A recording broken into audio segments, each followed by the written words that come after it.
السلام علیکم دوستو، آج کی ویڈیو میں ہم بات کریں گے ایک بہت بڑی چونکا دینے والی خبر پر۔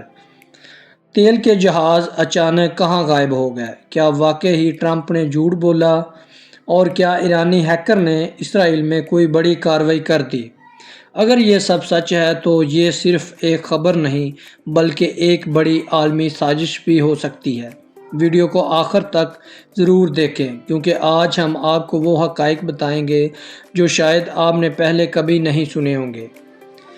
تو چلتے ہیں، تیل کے جہاز کہاں گئے؟ دوستو، سب سے پہلے بات کرتے ہیں تیل کے جہازوں کی۔ حال ہی میں رپورٹ سامنے آئی ہیں کہ کئی جہاز ٹینکرز اچانک ریڈار سے غائب ہو گئے۔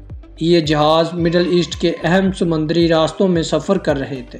سوال یہ ہے، کیا یہ کوئی حادثہ ہے یا پھر جان بوجھ کر کچھ چھپایا جا رہا ہے؟ کچھ ماہرین کا کہنا ہے یہ جہاز اپنی پوزیشن ہائیڈ کر رہے تھے یا پھر کسی خفیہ مشن کا حصہ تھے۔ اگر واقعی ایسے ہے تو اس کا مطلب ہے کہ عالمی سطح پر کچھ بڑا کھیل کھیلا جا رہا ہے۔ ٹرمپ کا جھوٹ یا حقیقت؟ اب بات کرتے ہیں ٹرمپ کے بیان کی۔ ٹرمپ نے دعویٰ کیا ہے کہ امریکہ سب کچھ کنٹرول میں رکھے ہوئے ہے، کوئی بڑا خطرہ نہیں ہے، لیکن دوسری طرف زمینی حقائق کچھ اور کہہ رہے ہیں۔ تیل کے جہاز غائب، کشیدگی بڑھ رہی ہے، تو سوال یہ پیدا ہوتا ہے، کیا عوام سے سچ چھپایا جا رہا ہے؟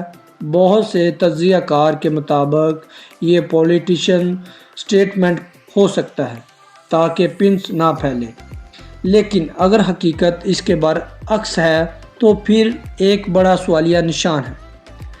ایرانی ہیکرز کا حملہ۔ اب آتے ہیں سب سے خطرناک حصے کی طرف۔ ایرانی میڈیا کے مطابق ایرانی ہیکرز نے اسرائیل کے کچھ اہم سسٹم کو ٹارگٹ کیا ہے۔